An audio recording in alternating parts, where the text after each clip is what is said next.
On the morning of August the 9th, 1945, a bandaged, half-deaf engineer sat in an office in Nagasaki and tried to explain to his supervisor that a single bomb had destroyed the entire city of Hiroshima 3 days earlier. The supervisor did not believe him. One bomb, he said, could not destroy a city. As the engineer spoke, the second atomic bomb detonated above the city they were sitting in. His name was Tsutomu Yamaguchi. He had survived the first bomb in Hiroshima, now surviving the second in Nagasaki. He is the only person the Japanese government has ever officially certified as present at close range for both. To understand how one man came to stand beneath 2 atomic detonations in the space of 4 days, you have to begin with something entirely ordinary, a work assignment that was almost over. On the morning of August the 6th, Yamaguchi was walking toward the Mitsubishi shipyard in Hiroshima when the sky turned white. He was approximately 3 kilometers from the center of the city. He was 29 years old. He had been in Hiroshima for 3 months and was due to travel home the following day. The light came first. Then, after a pause that witnesses described as a fraction of a second, a pressure wave that threw him to the ground and tore the left side of his body. He was partially shielded by a low embankment. He lost consciousness. When he came to, the city around him was on fire. His left arm, his face, and his upper body had severe burns. His eardrums had ruptured. His left eye was damaged. Tsutomu Yamaguchi was born in 1916 in Nagasaki. He had grown up in a Japan that was actively expanding into Asia, and he came of age during the years of the China War and the lead up to Pearl Harbor. He was not a soldier. He was an engineer, specifically a draftsman at Mitsubishi Heavy Industries, the company that produced the Zero fighter aircraft and a significant portion of Japan's naval armaments. By 1945, Mitsubishi's shipbuilding operations in Nagasaki were one of the most significant industrial facilities in Japan. Yamaguchi worked in the engineering department, drafting technical documents for ships and industrial components. It was not glamorous work. It was the kind of work that kept an industrial civilization running. The kind of work that most of the people who built the tools of the Pacific War actually did. Not at the level of commanders or strategy, but at drawing tables, in offices, on shifts. In the spring of 1945, Yamaguchi was assigned to a 3-month stint at the Mitsubishi shipyard in Hiroshima. He lived in company housing. He worked his assignments. He was preparing to return to Nagasaki when his assignment ended, and he had tickets for the train on August the 7th. On August the 6th, he left his accommodations early to walk to the shipyard and complete some last paperwork before the return journey. This is the ordinary texture of the day that became the first of the 2 most extraordinary days of his life. Hiroshima in August of 1945 was a city of approximately 350,000 people. It had been spared the firebombing that had destroyed most of Japan's other major cities, a fact that had not gone unnoticed by the people who lived there. The prevailing interpretation was that the Americans were preserving Hiroshima for the invasion that was expected in the autumn, perhaps planning to use it as a landing or staging area. This interpretation was incorrect. At 8:15 in the morning local time, the weapon was released from the aircraft above Hiroshima. It detonated approximately 580 meters above the center of the city. The energy released at the moment of detonation is measured in technical documents as equivalent to approximately 15 kilotons of TNT, a unit that has a meaning in physics, but no meaning in the sensory experience of being 3 kilometers away when it happened. What Yamaguchi experienced was what everyone within several kilometers experienced: an instantaneous and total change in the world. The light was described by survivors as brighter than the sun, blue-white, filling the entire sky simultaneously. There was no sound associated with the light. The sound came after. The the pressure wave, the rolling concussion, the collapse of structures, the beginning of fires. Yamaguchi had been between two sets of fuel tanks when the bomb detonated. The embankment he had been walking past partially shielded his body. The burns on his left side were from direct thermal radiation, heat intense enough to damage skin through clothing from several kilometers away. His ruptured eardrums were from the pressure wave. His damaged eye was from the blast overpressure combined with flying debris. He was one of several 100,000 people in Hiroshima that morning. Approximately half of them died on that day.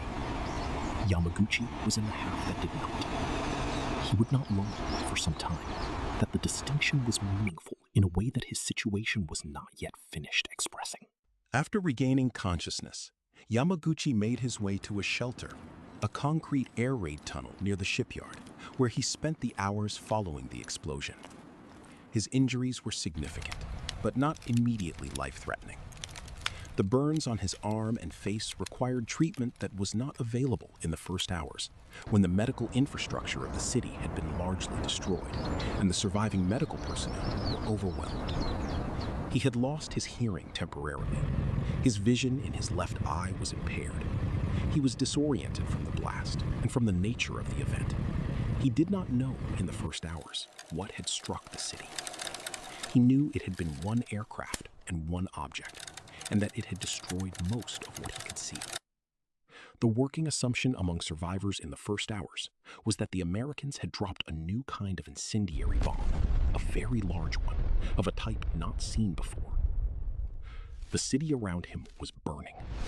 The firestorms that followed the initial detonation were consuming the wooden residential neighborhoods faster than survivors could escape them. Yamaguchi's burns were painful and worsening as the hours passed. He had no food, no medical treatment, no information about what had happened beyond what he could see immediately around him. The accounts of the first day are consistent in describing a particular silence. Not the silence of a quiet place, but the silence of a place where noise had been replaced by something that did not have a familiar sound. The burning buildings made noise. The survivors made noise. But the scale of what had happened exceeded the capacity of the immediate environment to express it. In the hours and days following the detonation, survivors moved through a landscape that had no precedent in any of their prior experiences. The radius of total destruction from the epicenter extended approximately 1 kilometer in every direction. Reinforced concrete structures had partially survived within this zone. Everything else, homes, schools, businesses, the ordinary physical fabric of a large Japanese city, had been destroyed. Beyond this zone, partial destruction extended for several additional kilometers, overlapping with the area where fires had spread from the thermal ignition. Yamaguchi, moving through this landscape with burns on his arm and face, was doing what many survivors were doing, attempting to reach other people, attempting to find out what had happened, attempting to find some form of safety in a situation where the concept of safe had been fundamentally disrupted. He spent the night of August the 6th in the city. By August the 7th, he had made contact with other Mitsubishi employees and was able to piece together a basic account of what had occurred. The American radio announcements confirming the use of an atomic bomb would not reach Japan in accessible form until the following day. What Yamaguchi and the other survivors in Hiroshima had was the evidence of their senses, the complete destruction of a city by a single weapon, without a clear framework for understanding what that meant. On the morning of August the 7th, Yamaguchi made his way to the train station. His assignment was complete. His tickets were for August the 7th. He was going home to Nagasaki. The decision to board the train requires some examination. Yamaguchi's injuries were significant. He was bandaged. He was in considerable pain. The train journey from Hiroshima to Nagasaki took several hours and involved at least one transfer. In ordinary circumstances, a person with burns on their face and arm, ruptured eardrums, and damage to one eye would be considered unfit for train travel. and would be directed to a medical facility. The circumstances were not ordinary. The medical facilities in Hiroshima were destroyed or overwhelmed. There was no clear alternative to the train. Yamaguchi had colleagues in Nagasaki. His family was in Nagasaki. The professional obligation that had brought him to Hiroshima was complete. The train was running, or running approximately. The decision to take it was, under the circumstances, a rational one. He also did not know what had caused the destruction. He did not know that the rubble and the fires had emitted a form of radiation that would continue to affect his body for the rest of his life. He did not know that the people he was sitting next to on the train, some of whom were other Hiroshima survivors, identifiable by their burns and bandages, were carrying in their bodies a dose of radiation whose effects were not yet visible. He knew his arm hurt, and his eye hurt, and his hearing was diminished, and the city he was leaving was largely gone, and he was going home. He arrived in Nagasaki on August the 8th. He went to Mitsubishi's Nagasaki shipyard. He reported for work. Nagasaki, in early August of 1945, was a different kind of target from Hiroshima. It was Japan's primary western port and one of its major industrial centers, with the Mitsubishi shipyards and arms factories at its core. It had been attacked before. American aircraft had bombed parts of the city in the previous months. The residents of Nagasaki knew they were a potential target. They had conducted the same air raid drills, maintained the same shelters, and developed the same habituated awareness that any Japanese city resident had by late 1945. What Nagasaki had, that Hiroshima had not had, was 3 additional days of awareness that a new kind of weapon existed. The American president's announcement, translated and distributed through various channels, had informed the Japanese government, and eventually the general public, that the weapon used on Hiroshima was an atomic bomb, and that additional strikes were possible against Japanese targets. Some of the people of Nagasaki were aware of this, to varying degrees. Most were aware that something unusual had happened in Hiroshima. The military and government response to the Hiroshima event had been to downplay it publicly, to describe it as a new type of incendiary weapon, without specifying its nature, because an honest public accounting of what an atomic bomb could do would have had its own effects on civilian morale.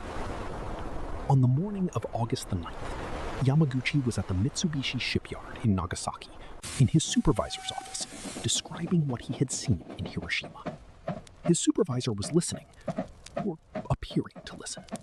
The atomic bomb dropped on Nagasaki on August the 9th, detonated at 11:02 in the morning, approximately 500 meters above the Urakami Valley, 3.5 kilometers from the Mitsubishi shipyard, where Yamaguchi was standing. The weapon was different from the Hiroshima bomb, a different design, using plutonium instead of uranium, and it was more powerful in raw energy terms. But its position over the Urakami Valley, combined with the hills surrounding it, meant that the destruction was geometrically concentrated. The blast radius of complete destruction was somewhat smaller than at Hiroshima. The total death toll, estimated between 40 and 80,000 in the immediate and following months, was lower, though the word lower has no meaningful content when applied to tens of thousands of people. For Yamaguchi, at 3.5 kilometers, the experience was almost exactly what the first had been. The sky turned white. A pressure wave threw him to the ground. He lost consciousness. The principal difference between the two events, from his perspective, was that this time he was inside a reinforced concrete building rather than near an embankment, and the injuries he sustained were less severe than on August the 6th, partly because his body was already damaged, and perhaps partly because the building absorbed some of what the first had not. He was alive after the second bomb, as he had been after the first. He was now the only person in documented history to be able to say that. The question of what Yamaguchi's supervisor thought in the moment between Yamaguchi's description of Hiroshima and the detonation of the second bomb directly above them is not answerable. there is no record of what the supervisor said or thought. What Yamaguchi recalled in the interviews he gave decades later was that the supervisor had been skeptical.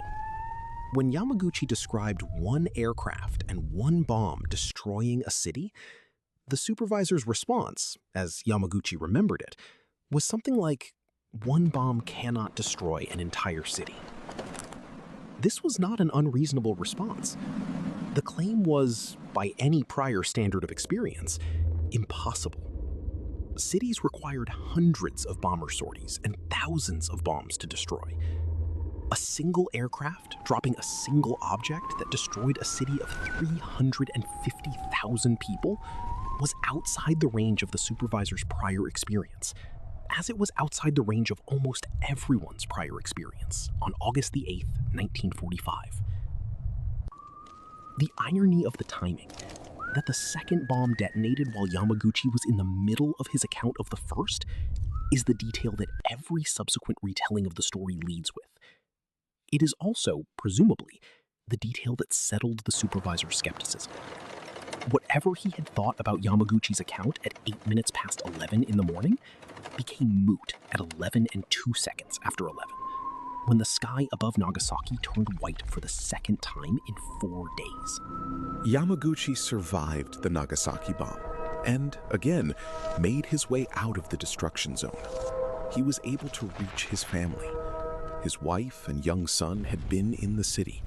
Both survived. The radiation dose he had accumulated across 2 atomic bomb exposures would not manifest in its most visible effects for some years.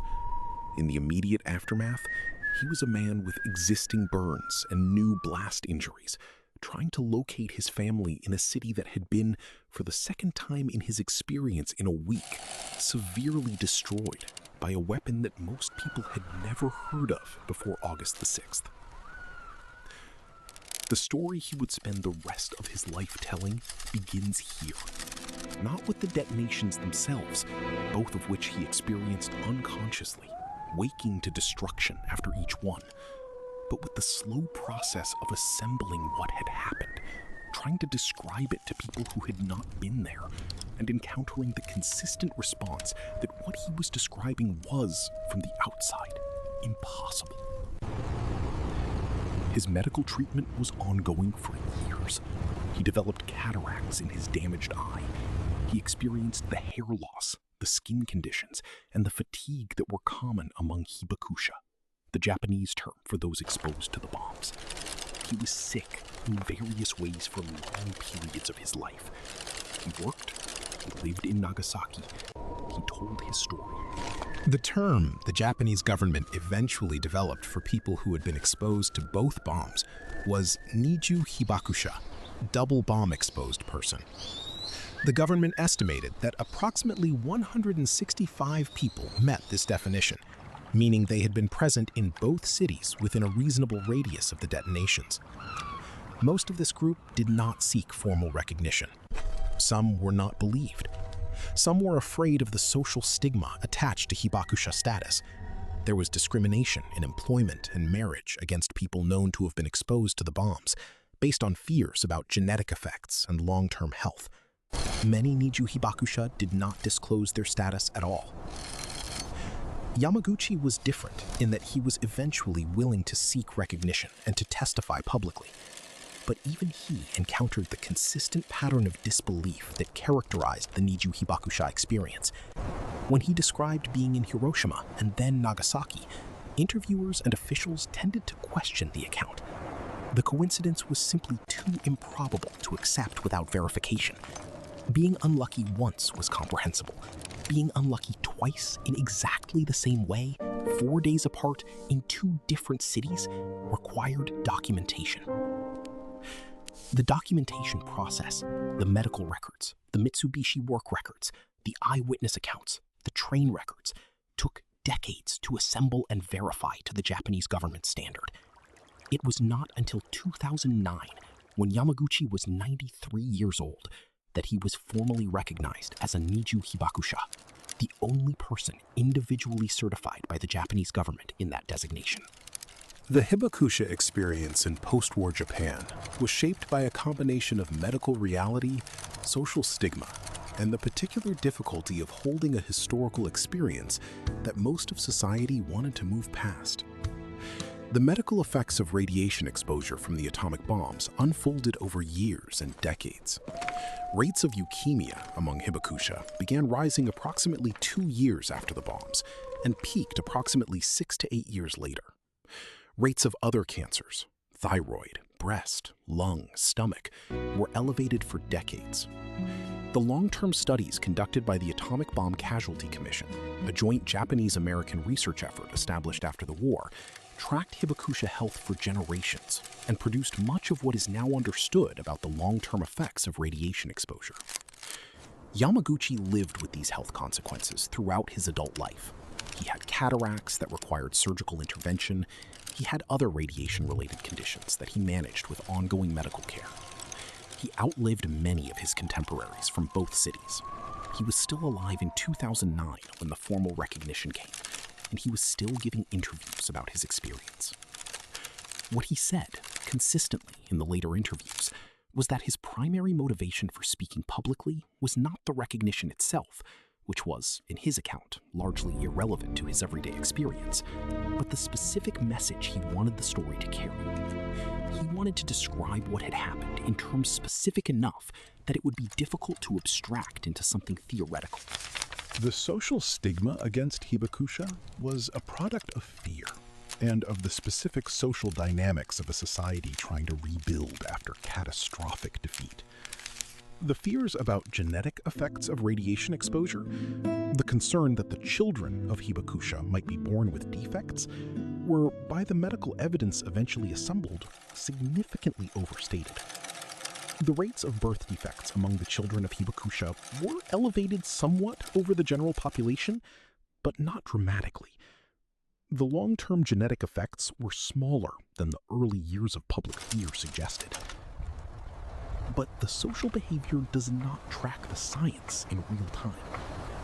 In the years and decades after the war, Hibakusha in Japan reported discrimination in employment and marriage, experienced difficulty obtaining insurance, and in some cases concealed their status to avoid social consequences. A person who disclosed that they were a Hibakusha was exposing themselves to the specific social anxiety that the bombs had generated, an anxiety that mixed genuine medical uncertainty with the more general discomfort of being associated with an event that had ended the war in a particular way, and that the post-war social consensus preferred not to examine too carefully. Yamaguchi, as a double Hibakusha, occupied a position at the edge of this. His specific story, 2 cities, 4 days apart, was unusual enough that telling it required explaining the first event in detail before the second would be believed. And the first event was already at the outer limit of what most listeners were prepared to accept without significant emotional resistance. In 2006, Tsutomu Yamaguchi traveled to New York and addressed the United Nations. He was 89 years old. He spoke about what he had experienced in both cities, in the specific terms that he had found, over 60 years, most effective at making the abstract concrete. He described the light, which he said no photograph had ever captured correctly, because photographs compress time, and the light was instantaneous in a way that the eye processes differently from any other light. He described the silence in the minutes after the detonation. Not the absence of noise, but the replacement of all prior sounds with a single continuous tone, which was the ringing in his ruptured ears. He described what he saw when he walked through the landscape afterward, not in the general terms of mass casualties and destroyed buildings, but in the specific terms of what individual objects looked like, and what they had looked like before, and what the gap between the two representations felt like to pass through. He said that he had come to the United Nations because he was one of a decreasing number of people who had been in the cities on those days, and could testify to what that experience was as a physical reality, rather than as a historical fact. He said that the difference between knowing a historical fact And knowing a physical reality was the difference between knowing the temperature of the sun and knowing what it felt like to be burned. He was applauded at the end. The session continued with other business. He returned to Japan. The formal recognition in 2009 was, by most accounts, something Yamaguchi accepted quietly. He had been telling the story for decades. The documentation had been assembled by others over years. The certification itself, the government document saying that he was officially the only person recognized as having survived both detonations at close range, was a piece of paper that confirmed something he had known for 64 years. He was 93 years old when it was issued. He had been in poor health for some time. He gave an interview after the recognition, in which he was asked what it meant to him that the document now existed.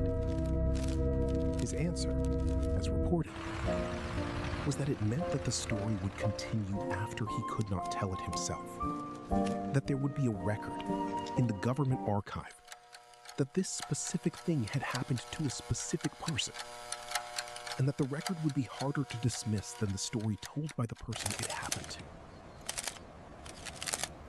He said, in the same interview, that he was not interested in the question of whether he had been lucky or unlucky. He had been asked this question many times over the decades by journalists who were looking for a frame that organized the experience into something manageable. He said the question contained a false premise. It implied a counterfactual. What would have happened if he had been elsewhere? He had not been elsewhere. He had been exactly where he had been, at both times. There was no counterfactual that was useful to him. There was only what had happened, and what he had tried to say about it for 64 years. There's a specific quality to Yamaguchi's testimony that distinguishes it from the general category of atomic bomb survivor accounts. Most hibakusha testimony is, by necessity, a kind of reverse translation, taking a physical experience that is outside the scale of normal human events and finding language for it that people who were not there can process. This is difficult because the experience is genuinely extraordinary, and ordinary language was not built for extraordinary experience. Yamaguchi's specific contribution to this problem was his insistence on the precise and the small. He did not speak primarily about scale or destruction or the total magnitude of what had happened. He spoke about specific objects. A water tower in Hiroshima that had been standing when he arrived and that was no longer standing when he left. A specific texture of light on a specific morning in August that he could describe with enough precision that people who had grown up in Japan, who knew the quality of August morning light in a southern Japanese city, could locate themselves in the description before the bomb arrived. This is a technique for closing the distance between testimony and audience that requires long practice. Yamaguchi had 64 years of it.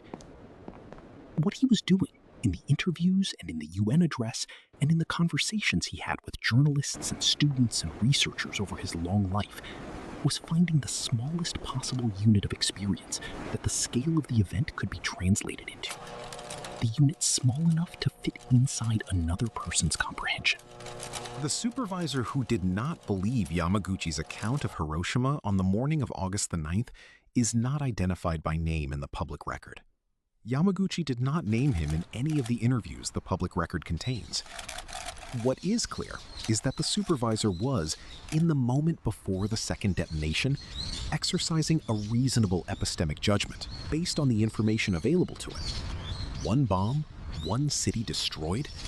This was outside his range of experience, and outside the range of any prior human experience.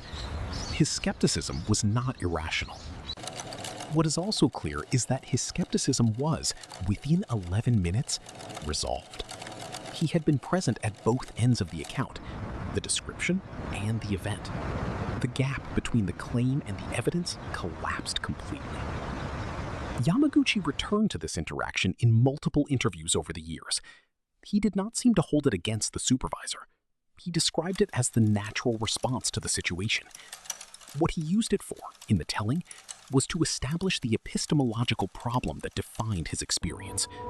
You have seen something that is outside the range of what most people can believe without having seen it, and your task for the rest of your life is to describe it in a way that closes that gap. He was not primarily asking people to believe him. He was asking them to understand what was being described, to bring the scale of it close enough to their own experience that it registered as something real rather than something large and abstract and safely in the past. Yamaguchi died in January of 2010 at 93 years old.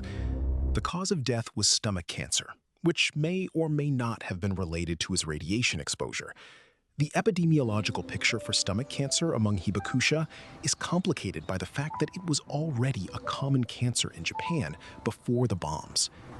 He died in Nagasaki, the city he had been born in, the city he had returned to after surviving the first bomb in another city, the city where the second bomb had detonated above him while he was describing the first. He had spent 64 years as a witness. He had written a book about his experience. He had testified at the United Nations. He had met with politicians and researchers and journalists and school children.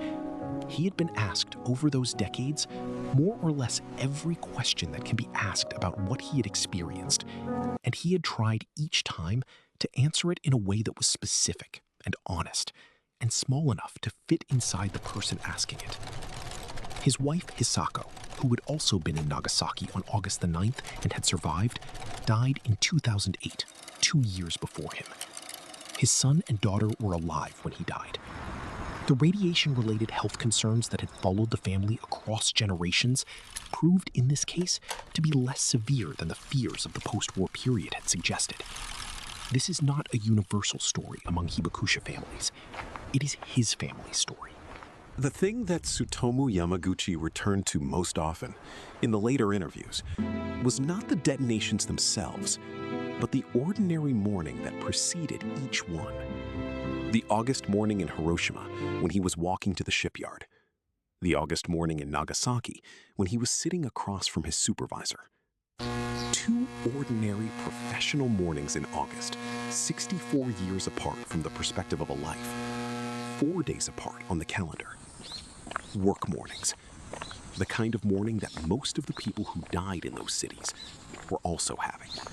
He said that the atomic bomb had a particular effect on his experience of ordinary mornings for the rest of his life, which was that he could not have one without the awareness that ordinary mornings were the context in which extraordinary things happened. Not in a dramatic way, not as a constant anxiety, but as a kind of background understanding. The sky is clear, the work is waiting, and the distance between this and what happened is the same distance it has always been, which is no distance at all. He said he did not think this was a bad way to move through the world. He said he thought it was a more accurate way than the alternative, which was to believe that ordinary mornings and extraordinary events belonged to separate categories of experience. He was, in this reading, not primarily a symbol or a survivor or a document. He was a person who had been in 2 specific places on 2 specific mornings and had spent the rest of his life trying to close the distance between what he knew and what he could say. Next on Torafines, Japan built a weapon that could fly faster than any fighter of the era. It had no landing gear. It was launched from a catapult, from ships, from submarines. When the test